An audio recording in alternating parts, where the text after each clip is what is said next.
berupa kebenaran. Dan segala puja dan puji syukur kita panjatkan kehadirat Dia yang menjelma dalam setiap nama dan setiap wujud sebanyak ciptaan yang ada di langit dan di bumi dan di antara keduanya.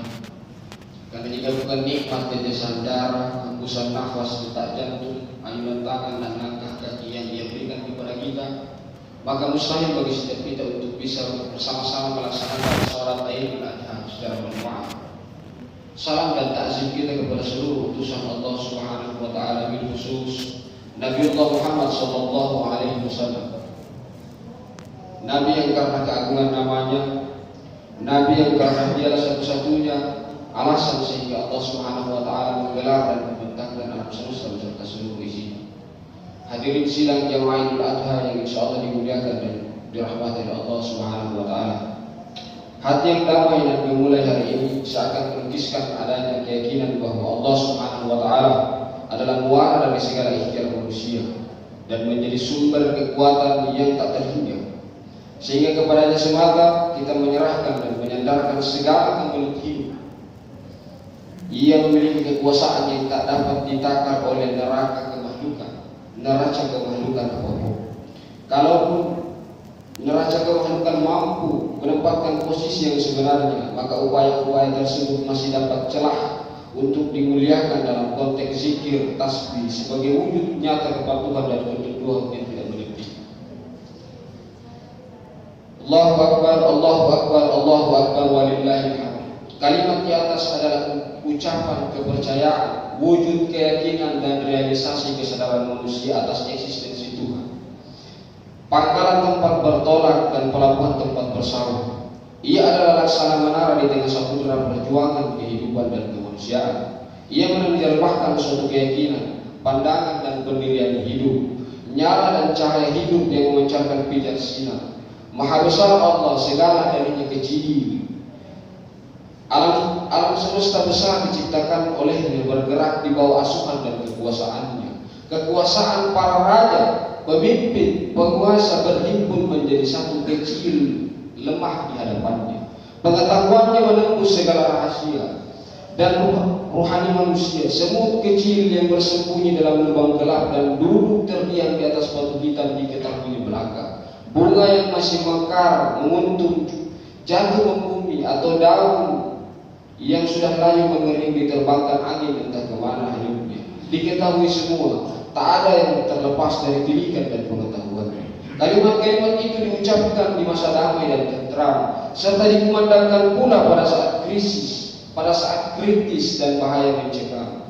Kandungannya terpancar aneka kesatuan, seperti kesatuan alam semesta, kesatuan dunia dan akhirat, kesatuan natural dan supranatural, kesatuan ilmu, kesatuan agama samawi, kesatuan umat, kesatuan bangsa, kesatuan kemanusiaan, kesatuan letak geografis, kesatuan letak demografis. Padanya terhimpun menjadi satu kekuatan dahsyat yang melambangkan kemahakuasaan Allah Subhanahu wa taala. Dan dahsyat kalimat takbir ini termanifestasi dalam sebuah konfigurasi yang menggambarkan sebuah lokus dan muara kehidupan hanya untuk mengkuduskan dan mengagungkan eksistensinya, tanpa tendensi pretensi yang menyertai seluruh ikhtiar manusia. Hadirin jamaah Idul Adha yang insyaallah dimuliakan dan dirahmati oleh Allah Subhanahu wa taala. Hikmah Idul Adha tidak sekedar menampilkan hewan kurban yang dilangsungkan setiap tahun, yang terkadang bagi sebagian orang hanya sekedar ritual belaka. Ada pesan-pesan yang lebih penting dari sekedar ritual penyembelihan hewan kurban. Ada ibrah yang sejatinya kita bedah di balik peristiwa tersebut. Saking pentingnya peristiwa kurban tersebut oleh Allah diabadikan di dalam Al-Quran dan ditegaskan dalam untayan-untayan sunnah-sunnah Rasulullah SAW. Hikmah tersebut tidak lain merupakan kelanjutan langkah manusia untuk mengikuti napak tilas perjalanan spiritual yang pernah dilakukan Nabiullah Ibrahim alaihissalam bersama keluarganya yang mengunjungi Ka'bah di tanah suci.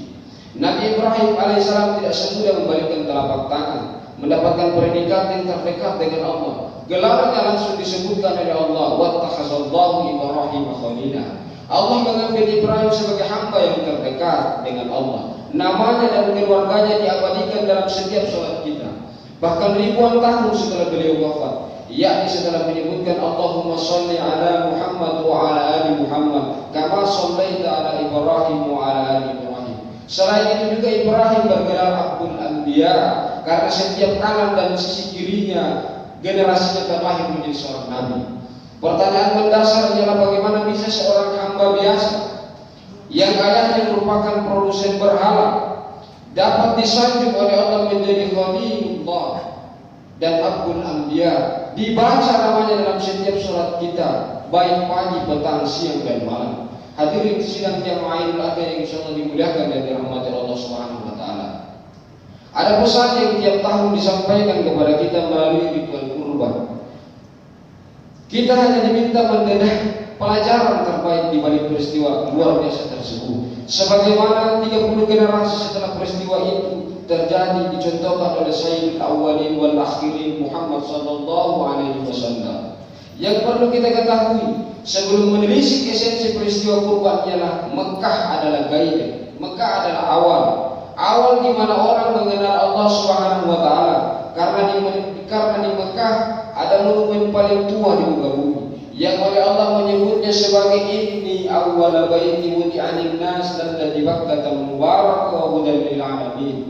Bahkan ada yang mengkaji itu sebagai penjelasan pertama ketika Nabi Adam turun ke muka bumi dan memberikan tanda bahwa manusia harus kembali kepada Allah. Dan di Mekah pula terjadi pertukaran yang paling prinsipil, yaitu antara laki-laki dan perempuan dalam wilayah yang paling tersembunyi, yaitu pertemuan antara Nabi Adam alaihissalam dan Siti Hawa. Pertemuan itu diabadikan oleh Allah dengan sebuah tubuh yang disebut dengan Jabal Rahmah. Dari situ manusia tumbuh beranak pinak menjadi suku, bangsa dan negara yang membentang di seluruh dunia. Ketika manusia berpindah-pindah, gairah itu hilang, sehingga Allah mengutus seorang nabi untuk mencari gairah itu. Diutuslah Nabiullah Ibrahim alaihissalam yang ditemani oleh Siti Hajar dan anaknya Nabiullah Ismail. Akhirnya Nabi Ibrahim kembali menemukan situs di mana manusia harus kembali kepada Allah dan kembali membangunnya, lalu menengadah, berdoa di sampingnya, Rabbana inni askantu min zurriyyati biwadin ghairi hizar inda baitikal muharram. Rabbana liqimus shalah waj'alna mutaqam minan nas da'am ilaihim warzuqhum minat thamarati aqluhum. Ketika Nabi Ibrahim menemukan situs di mana manusia harus kembali kepada Allah dan membangun kembali gairah itu, maka Nabi Ibrahim menjadi orang yang paling terkenal dengan banyak nama. Islam menyebutnya sebagai Ibrahim, Yahudi dan Nasrani menyebutnya sebagai Abraham, Hindu menyebutnya sebagai Brahma. Sekalipun memerlukan pengkajian lebih mendalam, sebab Nabi Ibrahim memiliki simbol yang paling banyak diduplikasi oleh seluruh umat manusia di muka bumi. Dan hal itu pula yang menjadi alasan kenapa umat Islam diperintahkan untuk berhaji. Sebab haji tidak hanya sekedar menyematkan predikat dan mendapatkan prestasi sosial, tetapi makna haji yang sesungguhnya ialah mendapat tilas perjalanan kenabian. Hadirin sidang jamaah Idul Adha yang insyaallah dimuliakan dan dirahmati oleh Allah Subhanahu wa taala. Pesan pertama dari esensi kurban, bahwa Nabi Ibrahim sebagai tauladan bagi kaum beriman, bahwa Ibrahim telah meneguhkan tauhid dan monoteisme dengan metode eksperimentalnya, melalui rasa ingin tahu yang sangat kuat dengan pertanyaan kritisnya. Ibrahim mempertanyakan berhala-berhala yang menjadi sesembahan masyarakat waktu itu. Ibrahim menguji berhala-berhala itu dengan merusaknya. Kalau berhala-berhala itu adalah sesembahan yang benar, maka pasti tidak akan bisa dirusak. Ibrahim terus mencari tahu dan bertanya, matahari, bulan dan bintang, benda-benda yang lainnya dipertanyakan, apakah ini sesembahan yang benar? Akhirnya dia sampai pada sebuah kesimpulan dari proses pencariannya, bahwa tidak ada sesembahan yang benar kecuali Allah Subhanahu wa taala. Ini merupakan sebuah perjalanan menuju tauhid yang luar biasa. Hal ini diabadikan oleh Allah dalam Quran surat Al-An'am yang artinya, Syekh Abbas Mahmud Al-Aqad dalam kitab Aqaid Al-Maqalid mengatakan bahwa penemuan monoteisme Nabi Ibrahim alaihissalam merupakan penemuan terbesar manusia, karena sejak saat itu manusia yang semula tunduk pada alam agnostik mampu menguasai alam semesta serta menilai baik dan buruknya. Hadirin sidang jamaah Idul Adha yang insyaallah dimuliakan dan dirahmati Allah Subhanahu wa taala. Tidak dapat disangkal juga bahwa pakaian menurut kenyataannya dan menurut Al-Quran berfungsi antara lain sebagai pembeda antara seseorang atau sekelompok dengan yang lainnya. Pembeda tersebut dapat membawa antara lain kepada perbedaan status sosial, ekonomi atau profesi. Pakaian juga dapat memberi pengaruh psikologis kepada pemakainya. di tempat ritual ibadah haji dimulai, di mana perbedaan dan pembedaan tersebut harus ditanggalkan, sehingga semua jamaah haji harus memakai pakaian yang sama. Pengaruh-pengaruh psikologis yang negatif dari pakaian pun harus ditanggalkan, sehingga semua merasa dalam satu kesatuan dan persamaan. Menurut hadis syariati, lepaskan semua pakaian yang kita kenakan sehari-hari, pakaian serigala yang melambangkan kekejaman dan penindasan, tikus yang melambangkan kelicikan, anjing yang melambangkan tipu daya, atau domba yang melambangkan penghambaan. Tinggalkan semua di mikat makan, tempat ritual ibadah haji dimulai, dan berperanlah sebagai manusia sesungguhnya, sebagaimana yang disampaikan Jalaluddin Rumi, adalah perjalanan manusia untuk kembali kepada fitrah kemanusiaannya. Kehidupan telah melemparkan kita. Kita telah jatuh menjadi makhluk yang lebih rendah. Bukankah kita adalah khalifah Allah Subhanahu wa taala? Tetapi justru kita berbanding terbalik dari apa yang disampaikan oleh Allah. Dengan mengutip bahasa, kita adalah sebuah bambu yang tercerabut dari rumputnya. Ketika suara keluar yang terdengar adalah jeritan biru dan pecahan bambu yang ingin kembali ke rumputnya. Kita hanya akan hidup sebagai hamba sejati bila kita kembali kepada titik awal di mana proses penghambaan itu dimulai. Sebagaimana yang disampaikan Allah dalam Al-Quran, yaitu orang-orang yang apabila ditimpa musibah, mereka mengucapkan inna lillahi wa inna ilaihi raji'un. Hadirin sidang jamaah Idul Adha yang insyaallah dimuliakan dan dirahmati Allah Subhanahu wa taala. Itulah esensi tauhid, monoteisme Nabiullah Ibrahim alaihissalam yang tersimpul dalam kalimat syahadat. Aku bersaksi bahwa tidak ada Tuhan selain Allah. Artinya kita harus melepaskan diri dari semua ikatan benda-benda dan menegaskan dengan ungkapan bahwa tidak ada Tuhan yang besar selain Allah Subhanahu wa taala. Kita telah maklum bahwa benda-benda itu terkadang muncul dari diri kita sendiri, bahwa berhala itu kadang-kadang muncul dari diri kita sendiri. Oleh karena itu makna syahadat itu adalah menolak terlebih dahulu kemudian meneguhkan, ragu-ragu terlebih dahulu kemudian meyakini. Makanya seorang Abu Bakar As-Siddiq, sahabat Nabi Muhammad SAW, mertua Nabi, mengiringi unta Nabi, mengikuti Nabi ke Madinah, wafat dikubur di samping Rasulullah SAW saat bertakbir Allahu Akbar. Lisannya mengucapkan Allah Maha Besar, pikirannya menerjemahkan Allahu Akbar, hatinya menggerutu ya Allah aku takut. Saat aku mengucapkan takbir akan kebesaran, ada kebesaran lain yang terbesit di dalam hatiku selama hidup ini. Pernahkah aku merasa lebih besar dari temanku, dari kawanku, dari bawahanku, dari setiap orang yang aku kenali? Hadirin sidang jamaah Jumat yang insyaallah, sidang jamaah ada yang insyaallah dimuliakan dan dirahmati Allah Subhanahu wa taala. Pesan kedua dari peristiwa kurban ialah saat Ibrahim alaihissalam meninggalkan istrinya Hajar dan Ismail anaknya yang masih kecil di padang pasir yang tak bertuan. Seperti jamaahnya, Hajar bisa menduga bahwa ini akibat kecemburuan Sarah, istri pertama suami yang belum juga bisa memberinya putra.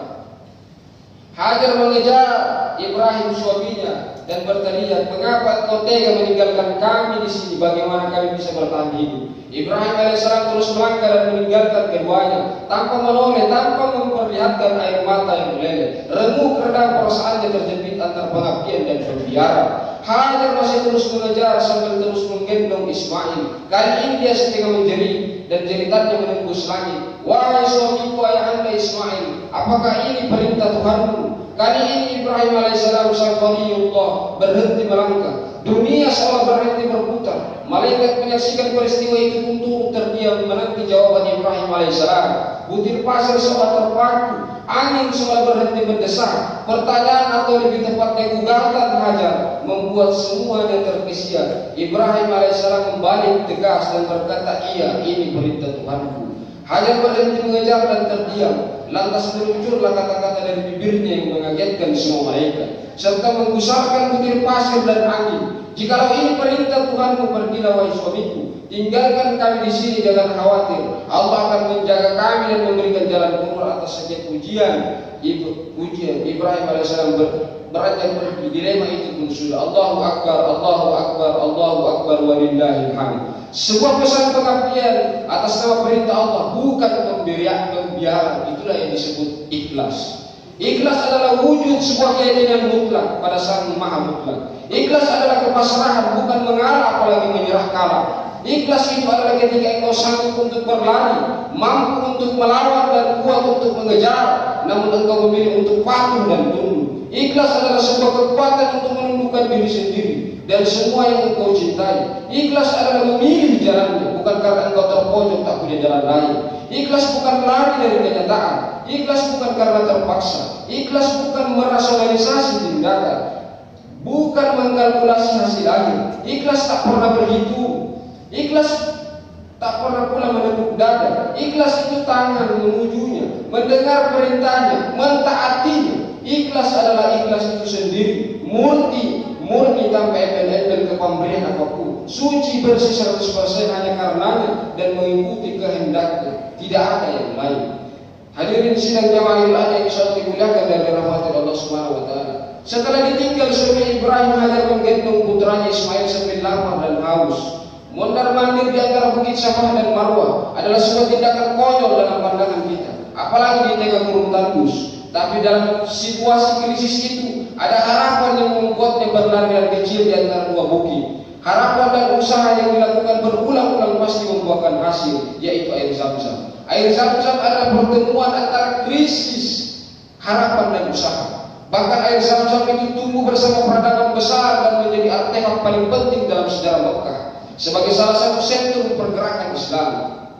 Esensi kedua, sebagai sebuah pesan kurban bahwa pada Siti Hajar, ibunda Nabiullah Ismail alaihissalam, tercermin sebuah prototipe dari beyond the crisis zone atau keluar dari krisis. Ingat, dalam masa pandemi ini, kita tak perlu digulung-gulung oleh nestapa, tapi harus mendelik dalam satu kesempatan. Orang-orang sukses adalah orang yang selalu membaca apa yang terjadi di balik krisis. Mereka mampu berpikir melampaui krisis dan membuahkan kesuksesan besar. Pesan ketiga ialah setelah Ismail remaja, datanglah Ibrahim dengan perintah Allah untuk menyembelih Ismail yang diabadikan dalam Quran surat As-Saff ayat 102. Yang artinya ketika anakku itu sampai pada umur ia sanggup bekerja bersamanya, ya Ibrahim berkata, wahai anakku, sesungguhnya aku bermimpi bahwa aku menyembelihmu. Pikirkanlah apa pendapatku. Dia Ismail menjawab, wahai ayahku, lakukanlah yang diperintahkan Allah kepadamu. Insya Allah engkau akan mendapatiku termasuk orang-orang yang sabar. Allahu Akbar, Allahu Akbar, Allahu Akbar, walillahil hamd. Bahwa Nabi Ibrahim berkata pada putranya Ismail, sesungguhnya Ibrahim melihat dirinya menyembelih putranya sendiri. Belahan jantung, buahan hati yang berpuluh tahun dirindukan kehadirannya. Namun kata Ismail, mimpi seorang Rasul ulul asmi adalah wahyu. Segera laksanakan dan engkau akan dapati aku sebagai orang-orang yang sabar. Cinta Ibrahim kepada Allah diuji. Goyahkah ketundukan dan kepatuhan pada Allah? Dan untuk menunjukkan cintanya pada Allah, untuk menunjukkan kedekatannya dengan Allah, maka Ibrahim melucuti segala berhala yang terdapat di dalam dirinya, mengorbankan ego hasrat kepemilikan kepada Ismail. Itulah isyarat Rasulullah SAW 30 generasi setelahnya, bahwa la yu'minu ahadukum hatta akuna ahabba ilaihi. Kamu belum beriman sampai kamu lebih cinta kepada aku ketimbang yang lain. Idul Adha atau kurban adalah pesta dan seremoni keterlepasan jiwa atau barakah dari kesyirikan dan kebendaan. Dalam ungkapan Sayyid Husain Nasr, bergerak kembali kepada pusat dirinya yang selama ini sedang berada di wilayah pinggiran eksistensinya. Seperti Nabiullah Ismail alaihissalam yang lebih mencintai Allah daripada nyawanya sendiri, dan Nabiullah Ibrahim alaihissalam yang lebih mencintai Allah daripada nyawa putranya sendiri. Apalagi sekedar sebagian harta yang untuk didermakan di jalan Allah Subhanahu wa taala, termasuk kesantunan kepada fakir dan miskin. Dalam kehidupan sehari-hari, kurban bukan atraksi sesaat, melainkan deklarasi penolakan terhadap kebendaan sepanjang hayat. Tidak sulit mencari muslim berkecukupan yang dengan senang hati atau tidak terlalu keberatan menyisakan uangnya atau bahkan belasan juta dan puluhan juta untuk menyediakan hewan kurban.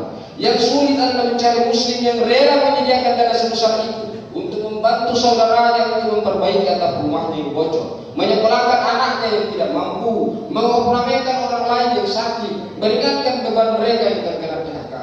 Mengapa? Karena kita memang kerap memandang agama ini, kita hanya sekedar memandang agama yang sekedar seremonial dan ritus yang mengesampingkan eksistensinya, seperti pesta pora, pesta contoh, pesta kontrol dan lain sebagainya. Tidak memenuhi. Itulah sebabnya kata seorang filsuf Wilduran, agama tidak pernah tumbuh subur di tengah-tengah orang yang memiliki banyak uang.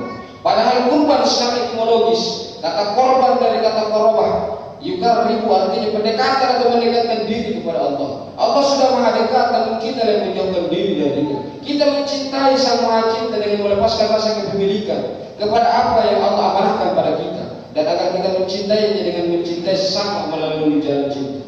Sebab tidak mungkin Tuhan Sang Maha Kasih benar-benar menyuruh Nabiullah Ibrahim alaihissalam menyembelih anaknya, yaitu Nabiullah Ismail alaihissalam, putra tercintanya. Maka saat parang hampir menggorok leher Nabiullah Ismail alaihissalam, Allah menyatakan perintahnya karena hanya sedang mendidik seluruh manusia lewat kisah ini, bahwa demi cinta kita kepada Sang Maha Cinta yaitu Allah Subhanahu wa taala, maka tidak boleh ada kecintaan yang melebihi kecintaan kita kepada Allah Subhanahu wa taala. Di balik perintahnya ada pendidikannya agar kita berbagi kasih untuk mendekatkan diri kepadanya, yaitu kurban. Esensi dari pesan ketiga bahwa sama buruknya memberhalakan Tuhan dan menuhankan manusia, harta, jabatan, ego, hasrat dan sebagainya. Maka menjadi benar pernyataan seorang sufi kenamaan bahwa setiap kita adalah Ibrahim dan setiap Ibrahim punya Ismail. Ismail mungkin hartamu, Ismail mungkin jabatanmu, Ismail mungkin gelarmu, Ismail mungkin egomu, Ismail adalah sesuatu yang kau sayangi dan kau pertahankan di dunia ini. Ibrahim tidak diperintahkan Allah untuk membunuh Ismail. Ibrahim hanya diminta oleh Allah untuk membunuh rasa kepemilikannya terhadap Ismail. Hadirin sidang jamaah raja yang insyaallah dimuliakan dan dirahmati Allah Subhanahu wa taala. Allahu akbar walillahil hamd. Barakallahu li wa lakum fil Qur'anil 'azim wa nafa'ani wa iyyakum bima fihi min al-ayati wa dhikril hakim wa taqabbala minni wa minkum tilawatahu innahu huwal ghafurur rahim.